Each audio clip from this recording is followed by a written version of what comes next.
Unies.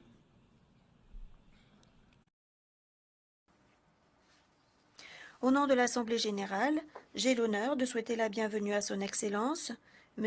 Mamadi Doumbouya, président du Comité national pour le rassemblement et le développement, président de la République de Guinée et chef de l'État, et je l'invite à prendre la parole devant l'Assemblée.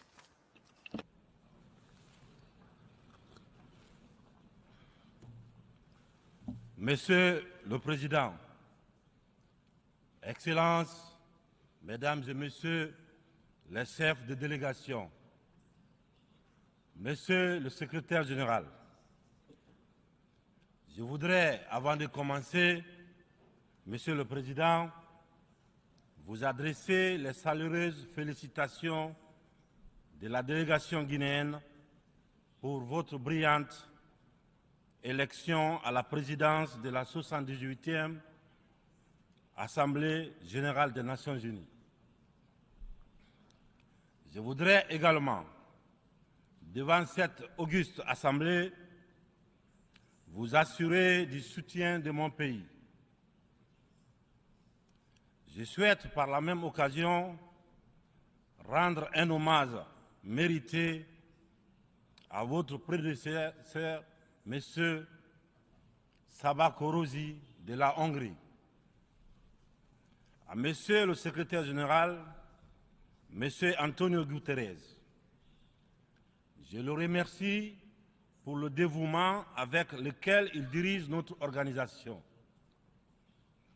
Monsieur le Président, Mesdames et Messieurs, en venant prendre part aux travaux de la 78e section ordinaire, je voudrais m'acquitter d'un devoir, celui de vous transmettre les chaleureuses salutations du peuple souverain de Guinée.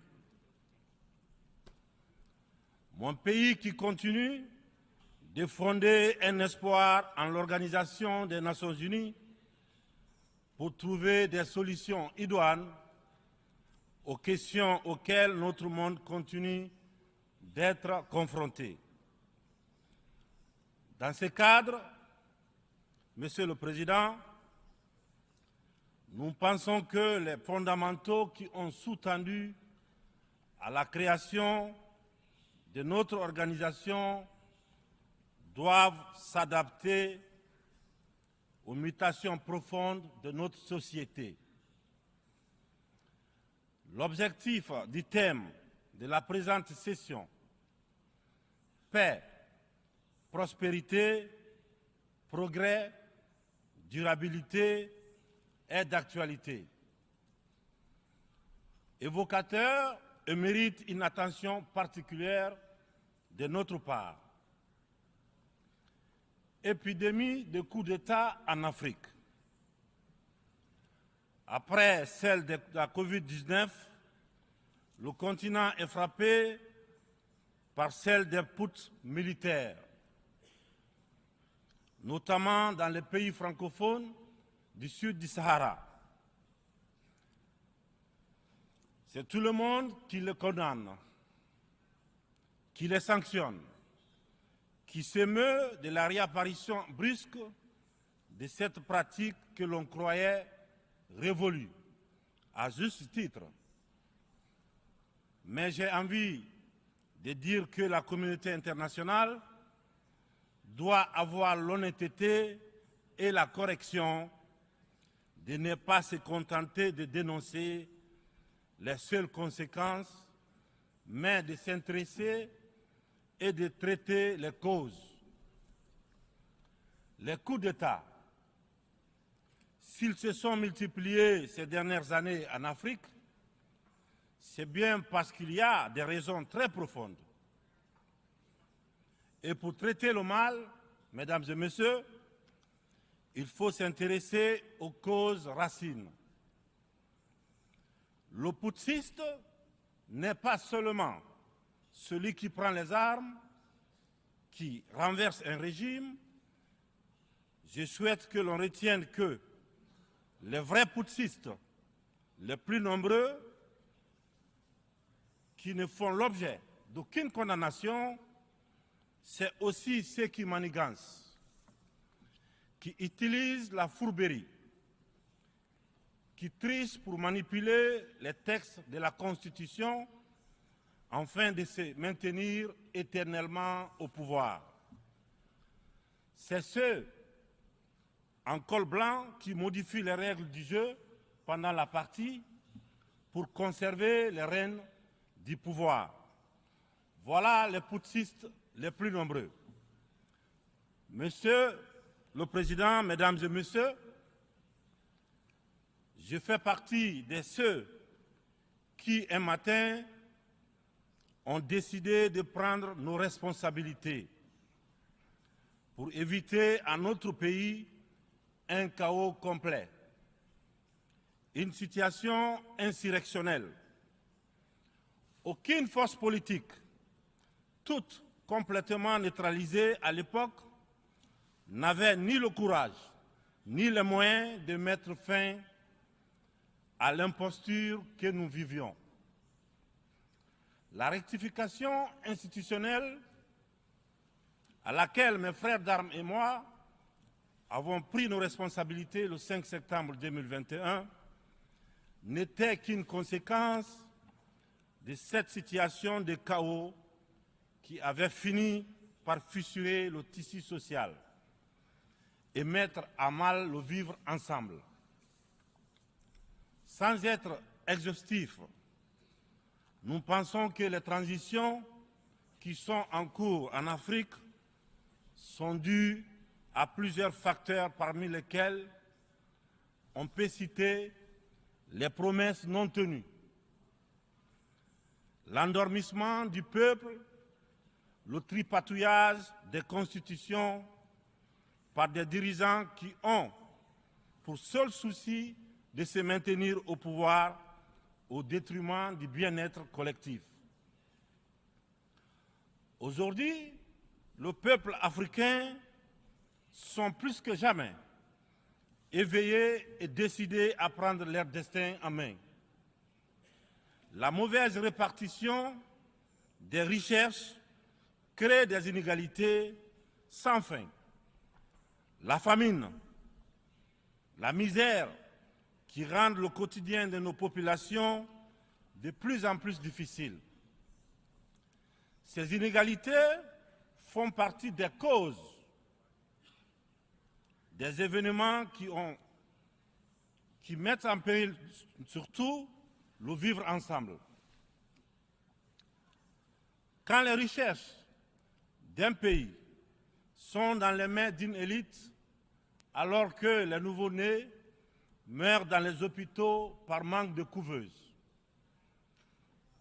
il n'est pas surprenant que dans de telles conditions, nous assistons à des transitions pour répondre aux aspirations profondes du peuple. L'Afrique souffre, mesdames et messieurs, elle souffre d'un modèle de gouvernance qui lui a été imposé. Un modèle certes bon et efficace pour l'Occident, qu'il a conçu au fil de son histoire, mais qui a du mal à passer et à s'adapter à notre réalité, à nos coutumes, à notre environnement. Hélas, j'aimerais dire que la grève n'a pas pris. Je sais que lorsque je dis cela, tout de suite, ils sont nombreux à se dire encore un bidas qui veut tordre le cou à la démocratie. Encore un soldat qui veut imposer sa dictature. Cependant, de façon très claire, sans hypocrisie, sans faux semblant, les jeux dans les jeux. Nous sommes tous conscients que ce modèle de démocratie que vous nous avez si insidieusement et savamment imposé après le sommet de la Baule en France, presque de façon religieuse, il ne marche pas. Les différents indices économiques et sociaux sont là pour démontrer que ce n'est pas un jugement de valeur sur la démocratie en elle-même. Croyez-moi, bien entendu, c'est un constat, c'est un bilan sur plusieurs décennies d'expérimentation chaotique de ces modèles dans notre environnement, une période où il n'a été question que des outils politiques, au détriment, bien sûr, au détriment de l'essentiel, qui est l'économie, la transformation de nos matières premières sur place. Permettez-moi de pousser l'exercice de vérité un peu plus loin. Avec ma courte mais intense expérience à la gestion d'un État, la Guinée, j'ai mieux mesuré à quel point ce modèle a surtout contribué à entretenir un système d'exploitation et de pillage de nos ressources par les autres, et une corruption très active de nos élites, des leaders nationaux à qui on a souvent accordé des certificats de démocrates. Et en fonction de leur docilité ou de leur aptitude à brader les ressources et les biens de leur peuple, ou encore de leur facilité à céder aux pseudo-recommandations et injonctions des grandes puissances.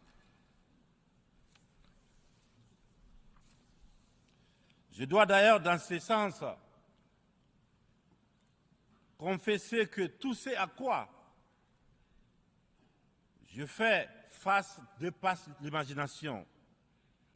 Ce sont les mêmes qui confessent la démocratie, la transparence, qui dénoncent la mauvaise gouvernance et la corruption, qui dictent les règles.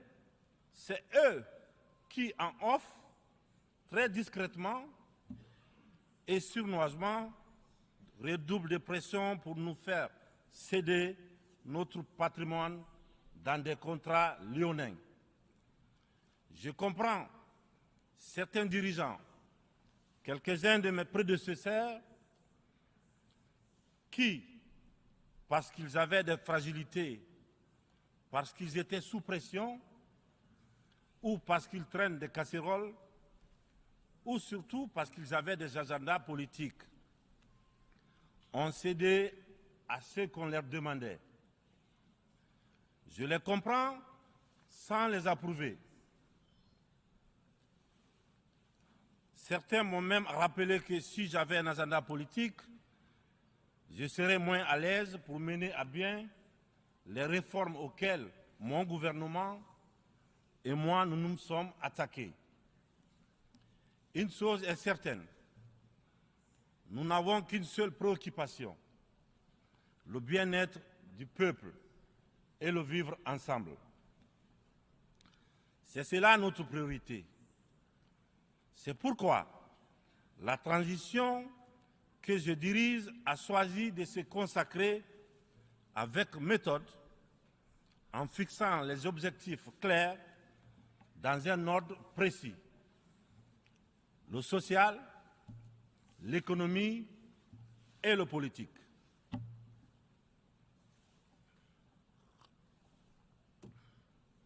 Monsieur le Président, Mesdames et Messieurs, mon uniforme, je l'ai mis au service de mon peuple.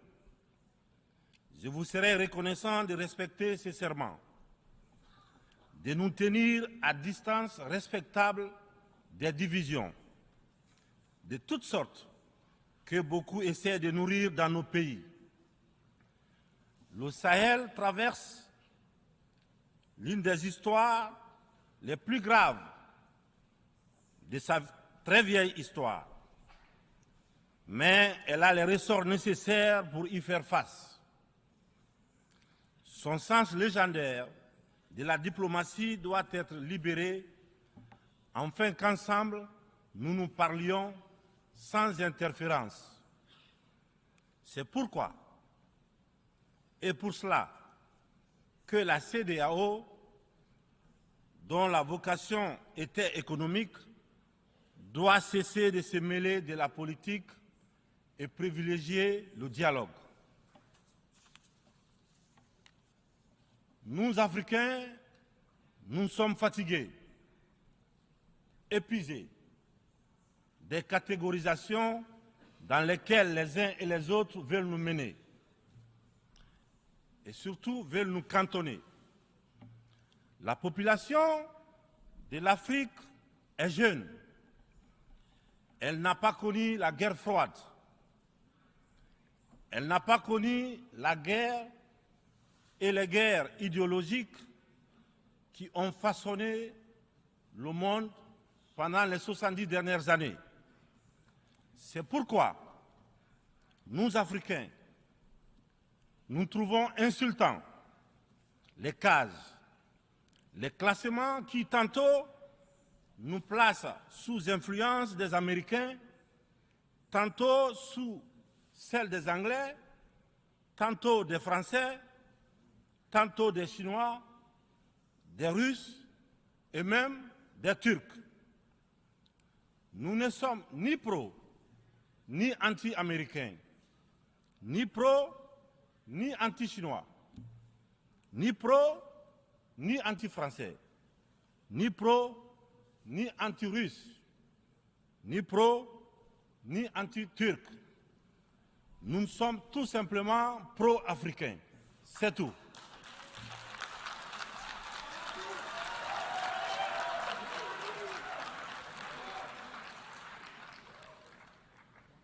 Nous mettre sous la coupe